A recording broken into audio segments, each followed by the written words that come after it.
మనకు ప్యారిస్లోనైతే ప్రస్తుతం అయితే ఒలింపిక్స్ పోటీలు అయితే జరుగుతున్నాయి అనమాట.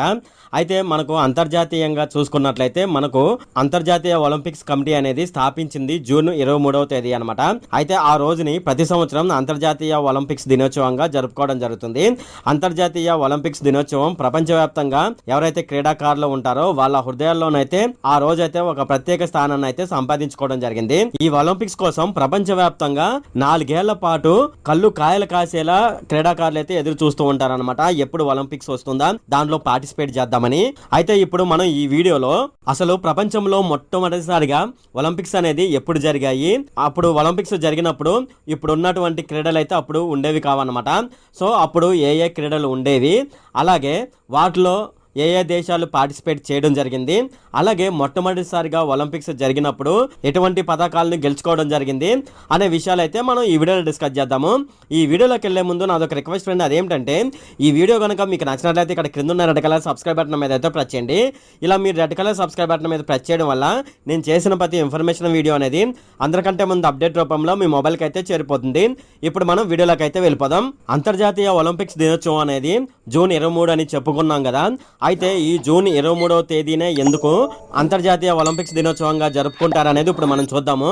1947లో స్టాక్ హోమ్ లో అంతర్జాతీయ ఒలింపిక్స్ కమిటీ 41వ సెషన్ లో చెకోస్లోవియాకు చెందిన ఒలింపిక్స్ కమిటీ సభ్యుడైన డాక్టర్ గ్రస్ అనమాట అతని పేరు, ప్రపంచ ఒలింపిక్స్ దినోత్సవాన్ని నిర్వహించాలంటూ ఓ నివేదికనైతే సమర్పించడం జరిగిందనమాట.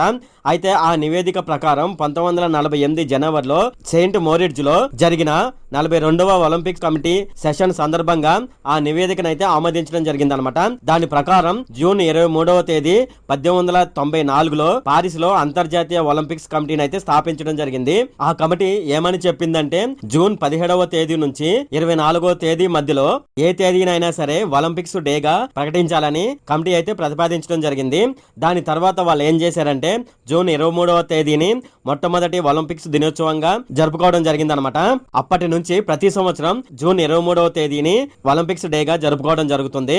అలాగే 1978లో ఒలింపిక్స్ క్రీడల్లో సభ్య దేశాలన్నీ ఒలింపిక్స్ దినోత్సవం నిర్వహించాలని అంతర్జాతీయ ఒలింపిక్ కమిటీ సూచించడం జరిగిందనమాట. లింగం, వయసు, అథ్లెటిక్స్ సామర్థ్యంతో సంబంధం లేకుండా ప్రపంచ వ్యాప్తంగా క్రీడల్లో పాల్గొనడాన్ని ప్రోత్సహించాలని ఒలింపిక్స్ దినోత్సవం అయితే జరుపుకోవడం జరుగుతుందన్నమాట. అయితే ప్రాచీన కాలంలో మనం చూసుకున్నట్లయితే ప్రాచీన కాలంలో కూడా ఈ ఒలింపిక్స్ క్రీడలు అనేవి జరిగాయి అనమాట. అయితే కొన్ని సంవత్సరాల తర్వాత దాన్ని ఆపివేయడం జరిగింది. దాని తర్వాత చాలా కాలం గడిచిన తర్వాత పియరీ డి కొబర్టిన్ కృషి వల్ల 1896లో ఒలింపిక్ క్రీడలు గ్రీస్ లోని ఎథెన్స్ లో నిర్వహించడం జరిగింది. అదే ఆధునిక ఒలింపిక్స్ క్రీడలకు ప్రారంభం అన్నమాట.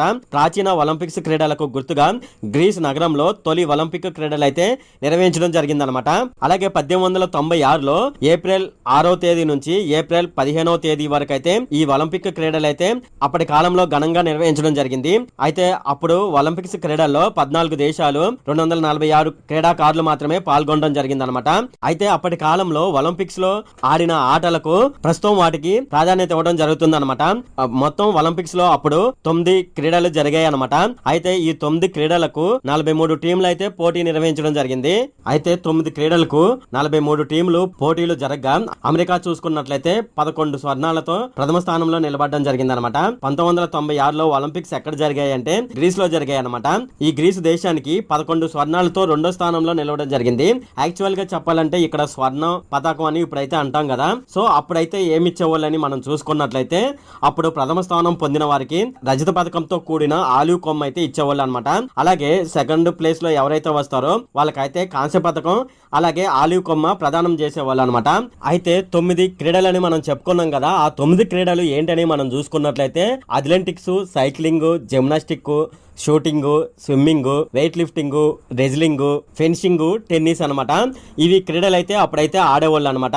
అయితే మొట్టమొదటిసారిగా ఏ ఏ దేశాలు ఈ ఒలింపిక్స్ లో పాల్గొని మనం చూసుకున్నట్లయితే America, Australia, Austria, Bulgaria, Chile, Denmark, France, Germany, Britain, Greece, Hungary, Italy, Sweden, Switzerland అనమాట. మొట్టమొదటిసారిగా ఒలింపిక్స్ క్రీడలు పెట్టినప్పుడు ఈ దేశాలు పాల్గొనడం జరిగినాయి అనమాట. అలాగే పారిస్ లో ఇప్పటి వరకు ఎన్ని ఒలింపిక్స్ పెట్టారని మనం చూసుకున్నట్లయితే మొత్తం 2 ఒలింపిక్స్ అయితే పెట్టడం జరిగింది అనమాట. అది ఏమిటని మనం చూసుకున్నట్లయితే 1900 లో ఒక ఒలింపిక్స్, 924 లో మరోసారి ఒలింపిక్స్ అయితే పెట్టడం జరిగింది అనమాట. అలాగే లండన్ లో ఇప్పటి వరకు ఎన్నిసార్లు ఒలింపిక్స్ పెట్టారని మనం చూసుకున్నట్లయితే 1908 లో ఒకటి, 1948 లో ఒకసారి, 2012 లో మరోసారి అయితే పెట్టడం జరిగింది అనమాట. మొత్తం 3 సార్లు అయితే అక్కడ ఒలింపిక్స్ పెట్టడం జరిగింది. ఒలింపిక్స్ ఎక్కువ సార్లు జరిగిన దేశం ఏదని మనం చూసుకున్నట్లయితే లండన్ అని మనం అయితే చెప్పవచ్చు అనమాట. ఇక్కడ 3 సార్లు అయితే ఒలింపిక్స్ అయితే పెట్టడం జరిగింది. అయితే మనం ప్యారిస్ లో చూసుకున్నట్లయితే ఇప్పటి వరకు 2 సార్లు మాత్రమే ఒలింపిక్స్ అయితే పెట్టడం జరిగింది అనమాట. అలాగే మనకు ఇప్పుడు ప్రజెంట్ చూసుకున్నట్లయితే 100 సంవత్సరాల తర్వాత ప్యారిస్ లో ఒలింపిక్స్ పోటీలు అయితే పెట్టడం జరుగుతుంది అనమాట. అంటే మనకు 1924లో ఒకసారి పెట్టారు ఒలింపిక్స్, మళ్ళీ 2024 అంటే సుమారుగా 100 సంవత్సరాల కాలం తర్వాత మళ్ళీ అక్కడ ఒలింపిక్స్ పెట్టడం జరిగింది అనమాట. అయితే ఈ 100 ఏళ్లలో మనం చూసుకున్నట్లయితే 2024తో కలిపి మొత్తం ఫ్రాన్స్ లో 6 ఒలింపిక్స్ క్రీడలు అయితే పెట్టడం జరిగింది. వేసవిలో 3 పెట్టడం జరిగింది. ఇది 1900 లో, అలాగే 1924 లో, అలాగే 2024 లో మొత్తం కలిపి వేసవి కాలంలో 3 సార్లు అయితే అక్కడ ఒలింపిక్స్ అయితే పెట్టడం జరిగింది. ఇక శీతాకాలంలో కూడా అక్కడ 3 సార్లు అయితే ఒలింపిక్స్ అయితే పెట్టడం జరిగింది అనమాట. అది 1924 లో, 1968 లో, 1992లో అక్కడ ఒలింపిక్స్ అయితే జరిగాయి. అయితే అప్పటి కాలంలో ఒలింపిక్స్ ఏ దేశంలో పెట్టాలి అనే దానిపైన ఒక పెద్ద సమస్య అయితే ఉండేది. దానికి కారణం ఏమిటంటే ఎక్కువ దేశాలు మా దేశంలో పెట్టమని, ఒక దేశం అంటే మరో దేశం మా దేశంలో పెట్టమని ఒలింపిక్స్ అని ఎక్కువగా అడుగుతూ ఉండేవన్నమాట. అయితే ఈ తాకిడి తట్టుకోలేక అంతర్జాతీయ ఒలింపిక్స్ కమిటీ అయితే ఒక బిడ్ అయితే ఏర్పాటు చేయడం జరిగింది అనమాట. అంటే ఫర్ ఎగ్జాంపుల్ మనం చూసుకున్నట్లయితే ఈ దేశాలన్నీ ఒక బౌల్లో వేసి కాగితం తీయడం జరుగుతుంది. సో అప్పుడు ఏ దేశం అయితే వస్తుందో ఆ దేశంలో ఒలింపిక్స్ అయితే ఏర్పాటు చేయడం జరుగుతుంది అనమాట. అప్పటి కాలంలో ఇలాగైతే బిడ్ వేయడం జరిగేది ఒలింపిక్స్ ఏ దేశంలో పెట్టాలి అనే దానికి. అయితే అప్పటి కాలంలో ఒలింపిక్స్ పెట్టడానికి ఏ దేశాలు పోటీ పడ్డాయని మనం చూసుకున్నట్లయితే Paris, Hamburg, Budapest, Rome, Los Angeles నగరాలైతే ఆతిథ్యం ఇచ్చేందుకు పోటీ పడడం జరిగింది. ఉపసంహరణలు కూడా అప్పటి కాలంలో ఎక్కువగా జరిగాయి అనమాట.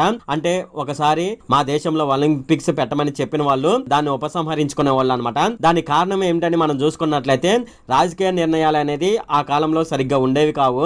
దానివల్ల కొంతమంది ఉపసంహరించుకునే వాళ్ళు, అలాగే ఖర్చుల కారణంగా కూడా కొన్ని దేశాలు అయితే ఉపసంహరించుకోవడం జరిగింది అనమాట. అయితే సుమారుగా మనం ఒలింపిక్స్ పెట్టాలంటే సుమారుగా ఒక దేశానికి అయ్యే ఖర్చు ఎంత అని మనం చూసుకున్నట్లయితే మన దేశ కరెన్సీలో చూసుకున్నట్లయితే 900 కోట్లు అయితే ఖర్చు అవుతుంది అనమాట. అయితే ఇలాగా ఒలింపిక్స్ పెట్టమని పోటీ పడిన దేశాలు ఒక్కొక్కటిగా తప్పుకోవడం జరిగిందనమాట. దాంట్లో హంబర్గ్ మనం చూసుకున్నట్లయితే ప్రజాభిప్రాయ సేకరణ తర్వాత మేము ఒలింపిక్స్ పెడతామని 2015 నవంబర్ 29న ఆ దేశం అయితే తప్పుకోవడం జరిగింది. ఆర్థిక ఇబ్బందుల కారణంగా రోము 2016 21న ఉపసంహరించుకోవడం జరిగింది బిడ్ నుండి. అలాగే బుడాపెస్ట్ బిడ్ కు వ్యతిరేకంగా చేపట్టిన ఉద్యమానికి లభించిన సంతకాల సంఖ్య, అంటే వాళ్ళు ఏం చేశారంటే ఆ దేశంలో ప్రజల దగ్గర నుంచి సంతకాలు సేకరించుకోవడం జరిగిందనమాట. అంటే ఒలింపిక్స్ అనేది మన దేశంలో పెడితే మీ ఉద్దేశం ఏంటని అలా ప్రజాభిప్రాయ సేకరణ అయితే చేపట్టడం జరిగిందనమాట. అయితే ఎక్కువ మంది మన దేశంలో ఒలింపిక్స్ పెట్టకూడదని చెప్పడం జరిగింది. దాని కారణంగా బుడాపెస్ట్ ఆ బిడ్ నుంచి 2017 ఫిబ్రవరి 22న పోటీ నుండి ఉపసంహరించుకోవడం జరిగిందనమాట. ఇలాగా ఈ దేశాలైతే మొదట్లో మా దేశంలో ఒలింపిక్స్ పెట్టమని ముందుకు వచ్చినప్పటికీ దాని తర్వాత పైన చెప్పిన కారణాల వల్ల అవి తప్పుకోవడం జరిగిందనమాట. అలాగే ఇక ఒక్కొక్క దేశం ఇలాగా ఉపసంహరించుకోవడం కారణంగా వీళ్ళు ఏం చేశారంటే 2017 జూన్ 9న స్విట్జర్లాండ్ లో లాసాన్ లో ఒక సమావేశం అయితే ఏర్పాటు చేయడం జరిగిందనమాట. అయితే ఈ సమావేశంలో IOC International Olympic Committee executive board 2024-28 bid ప్రక్రియను అయితే చర్చించడం జరిగిందనమాట. అయితే ఈ సమావేశంలో కమిటీ ఏమని నిర్ణయించిందంటే 2024-28 సంవత్సరంలో ఏ దేశంలో ఒలింపిక్స్ నిర్వహించాలని ఒకేసారి 2015లో ఎన్నుకోవడం జరిగిందనమాట. అయితే ఆ సమయంలో లాస్ ఏంజిల్ అలాగే ప్యారిస్ ముందుకు రావడం జరిగింది. మా దేశంలో ఒలింపిక్స్ పెట్టమని ఒక దేశం అంటే మా దేశంలో ఒలింపిక్స్ పెట్టమని మరో దేశం అడగడం జరిగిందనమాట. అయితే ఈ IOC సమావేశంలో 2024లో ఏ దేశంలో ఒలింపిక్స్ పెట్టాలి, 2028లో ఏ దేశంలో ఒలింపిక్స్ పెట్టాలని ఈ సమావేశంలో నిర్ణయించడం జరిగిందనమాట. అయితే 2024 క్రీడలకు ప్యారిస్ ను ప్రధాన హోస్ట్ గా భావించడం జరిగింది. అంటే 2024లో ప్యారిస్ లో ఈ ఒలింపిక్స్ క్రీడలు పెట్టాలని నిర్ణయించడం జరిగింది. అలాగే 2028కి లాస్ ఏంజిల్స్ ను ఏకైక అభ్యర్థిగా 2017 జూలై 31న 2028లో ఒలింపిక్స్ పెట్టాలని వాళ్ళైతే నిర్ణయించడం జరిగిందనమాట. అలాగే ఈ 2 దేశాలకు సంబంధించిన నిర్ణయాలు 2017 సెప్టెంబర్ 13న జరిగిందనమాట. అప్పుడు ఐఓసి సమావేశం ఎన్నోదని మనం చూసుకున్నట్లయితే 131వ. అయితే 2024 ప్యారిస్లో ఒలింపిక్స్ పోటీలు అయితే నిర్వహించడం జరుగుతుందని ఇప్పుడు తెలుసుకున్నాం కదా. ప్యారిస్ నగరంలో కొన్ని జరుగుతాయి పోటీలు, అలాగే దాని మెట్రోపాలిటన్ ప్రాంతాల్లో కూడా మరికొన్ని పోటీలు అయితే జరుగుతాయి అనమాట. వీటిలో పొరుగు దేశంలో ఉన్న సెయింట్ డెనిస్, లే బోర్గెట్, నాంటెర్రే, వెర్సిలెస్, వైరస్, సూర్ మార్నెల్ కూడా ఉన్నాయన్నమాట. లిల్లేలో హ్యాండ్బాల్ పోటీలు అయితే నిర్వహించగా సెయిలింగ్ ఈవెంట్లు మధ్యధర నగరమైన మార్సెయిల్లో జరుగుతాయి అన్నమాట. సర్ఫింగ్ పోటీలు ఫ్రెంచ్ పాలినేషియాలోని టిహ్యూపో అనే గ్రామంలో జరుగుతాయి అన్నమాట.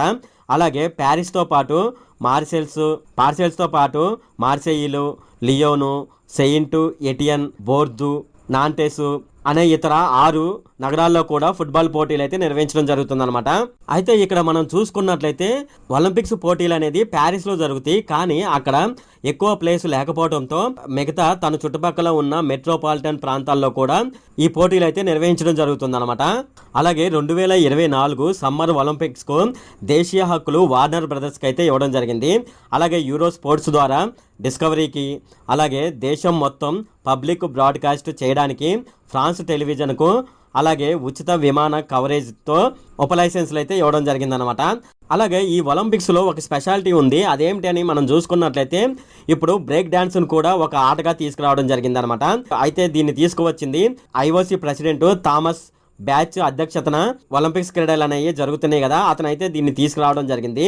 ఈ ఒలింపిక్స్ తర్వాత అతను ఈ ప్రెసిడెంట్ పదవి నుంచి అయితే రిటైర్డ్ అవ్వడం జరుగుతుంది అనమాట. అయితే ప్రస్తుతం మనం ఒలింపిక్స్ పోటీలు చూసుకున్నట్లయితే 2024లో జూలై 26వ తేదీ నుంచి ఆగస్టు 11వ తేదీ వరకు అయితే జరుగుతాయి అనమాట. అయితే ఇవి ఎక్కడ జరుగుతాయి అని మనం చూసుకున్నట్లయితే ప్యారిస్లో జరుగుతాయి అనమాట. మనం ఇంతకుముందు చెప్పుకున్నాం కదా, అదేవిధంగా ఇప్పుడు ప్యారిస్లో జరుగుతున్నాయి అనమాట. ఇది ఫ్రెండ్ మనకు ఒలింపిక్స్కి సంబంధించిన పూర్తి వివరాలు. ఇది ఫ్రెండ్ ఈ వీడియోలో. ఈ వీడియో కనుక మీకు నచ్చినట్లయితే ఇక్కడ క్రింద ఉన్న రెడ్ కలర్ సబ్స్క్రైబ్ బటన్ మీద అయితే ప్రెస్ చేయండి. అలాగే ఈ వీడియోని మీ ఫ్రెండ్స్ అండ్ ఫ్యామిలీ మెంబర్స్కి అయితే షేర్ చేయండి.